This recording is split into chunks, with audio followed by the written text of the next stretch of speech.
आज मैं आपको change in profit sharing ratio among the existing partner में कैपिटल अकाउंट को एक्सप्लेन करने जा रहा हूं। जैसे कि आपको याद होगा, इसके पहले मैंने इस चैप्टर में आपको रिवैल्यूएशन अकाउंट को मैं एक्सप्लेन कर चुका हूं। इस चैप्टर में जो कैपिटल अकाउंट बनाया जाता है उसमें क्रेडिट साइड में कैपिटल अकाउंट के सबसे पहले बाय बैलेंस ब्रॉट डाउन में पार्टनर्स की कैपिटल लिखते हैं। ये कैपिटल बैलेंस शीट के लायबिलिटी साइड में गिवन होती है, और अगर क्वेश्चन में बैलेंस शीट गिवन ना हो और कैपिटल में मेंशन ना किया जाए कि कैपिटल डेबिट है कि क्रेडिट है, तो उसको आप क्रेडिट बैलेंस मानते हैं।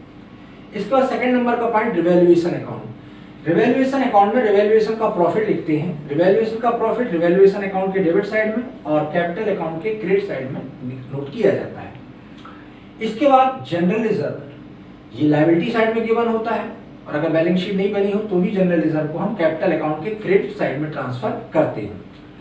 इसके बाद वर्कमैन कंपनसेशन फंड और investment fluctuation fund. Workman compensation fund और इन्वेस्टमेंट फ्लक्चुएशन फंड को मैं आपको अलग से एक्सप्लेन करूंगा, और उसके अलग अलग केस कैसे होते हैं उसको मैं डिटेल में आपको नेक्स्ट वीडियो में आपको डिटेल में उसको एक्सप्लेन करूंगा। तो workman compensation investment fluctuation fund को भी कैपिटल अकाउंट के क्रेडिट साइड में डिस्ट्रीब्यूट किया जाता है।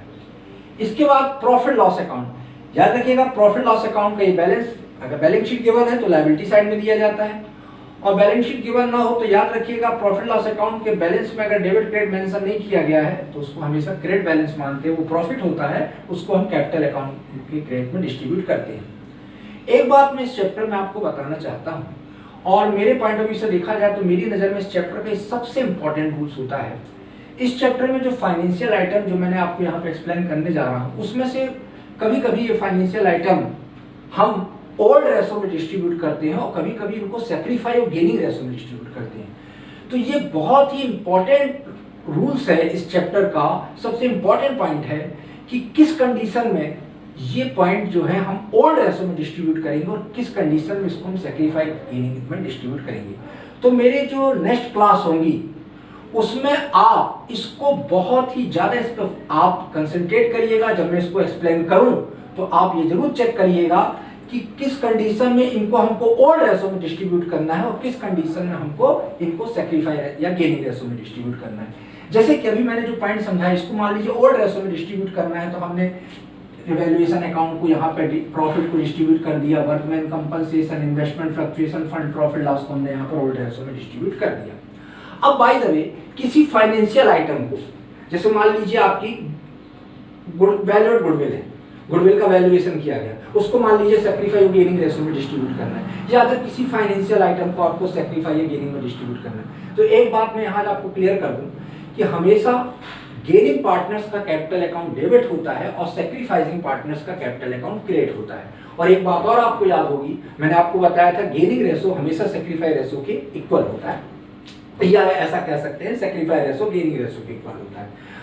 सपोज दैट, ये मैं अपने मन से एक एग्जाम्पल आपको दे रहा हूँ, सपोज वाई और जेड गेन कर रहे हैं और एक्स सेक्रीफाई कर रहा है, तो अगर इसकी जेनेरिटी बनाई जाएगी तो वाई कैपिटल अकाउंट डेबिट होगा, जेड कैपिटल अकाउंट डेबिट होगा और एक्स का कैपिटल अकाउंट क्रेडिट होगा, क्योंकि वाई और जेड गेन कर रहे हैं और एक्स जो है सेक्रीफाई कर रहा है।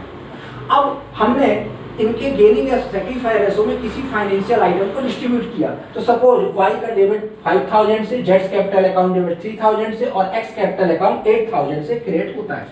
अब इसको अगर हम कैपिटल अकाउंट में ट्रांसफर करें तो आपको, जैसा कि यहाँ पे है वाई और जेड गेन कर रहे हैं, तो इस फाइनेंशियल आइटम को वाई और जेड के कैपिटल अकाउंट के डेबिट में हम 5000 और 3000 लिखेंगे, और एक्स का कैपिटल अकाउंट क्रेडिट है तो एक्स के क्रेडिट में हम 5000 और 3000 इस तरह लिखेंगे।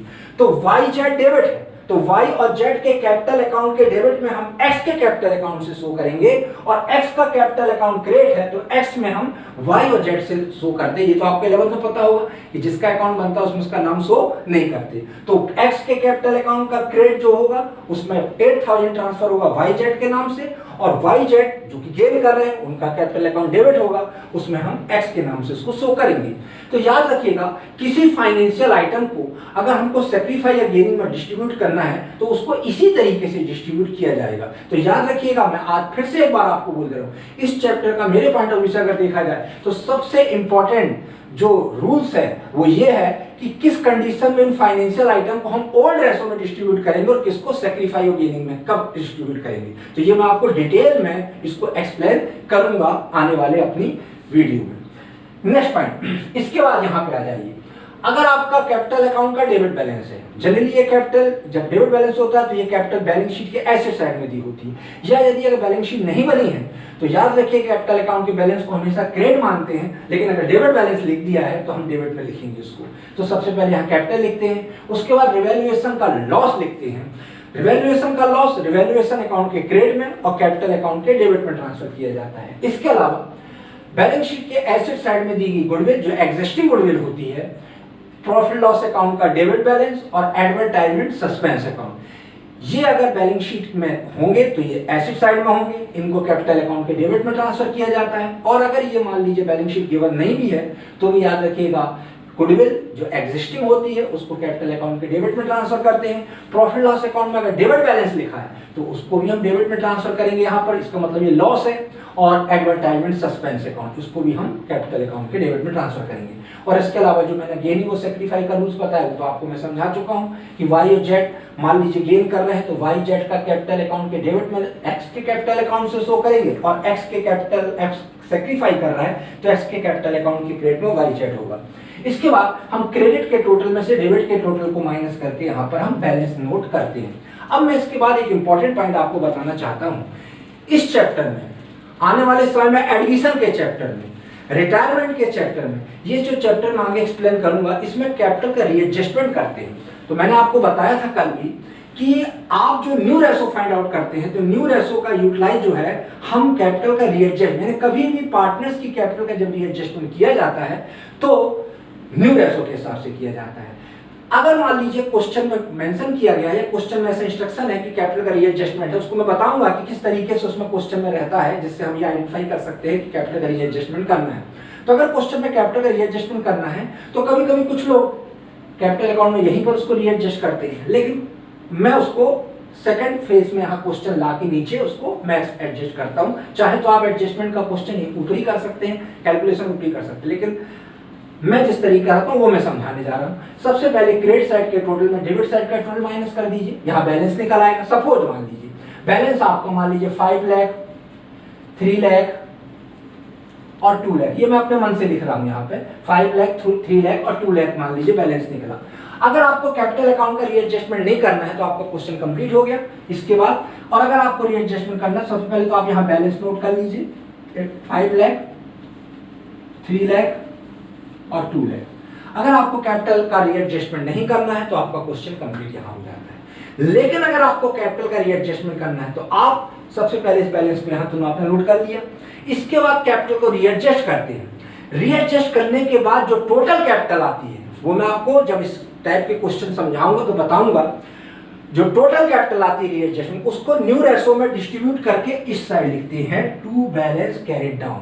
अब मान लीजिए सपोज आपकी टोटल कैपिटल 20 लाख है, या टोटल कैपिटल मान लीजिए सपोज 15 लाख है, और 15 लाख की कैपिटल को हमको 3:2:1 में डिस्ट्रीब्यूट करना है। तो आप 15 लाख की कैपिटल को 3:2:1 रेशो में डिस्ट्रीब्यूट करेंगे तो जो कैपिटल आएगी उसको आप यहाँ पे लिख दीजिए, और उसके बाद जो डिफरेंस आता है उसको कैश अकाउंट या बैंक अकाउंट या करेंट अकाउंट जैसा कि क्वेश्चन में इंस्ट्रक्शन हो उसके अकॉर्डिंग उसके डिफरेंस को शो करते हैं। सपोज दैट 15 लाख की कैपिटल है टोटल कैपिटल और उनका रेशो 3:2:1 है। अब मान लीजिए एक्स का 15 लाख का 3/6 करेंगे तो इसका 7,50,000 आएगा। तो यहाँ की कैपिटल 5 लाख है, यहाँ 7,50,000, मतलब डिफरेंस इस साइड आ जाएगा। अगर मान लीजिए यहाँ की कैपिटल कम होती, यहाँ की ज्यादा होती, डिफरेंस इस साइड आता है। तो इस तरीके से कैपिटल का रीएडजस्टमेंट करते हैं अगर क्वेश्चन में कैपिटल का रीएडजस्टमेंट करने के लिए कहा जाए। ठीक है, नेक्स्ट कल अगले वीडियो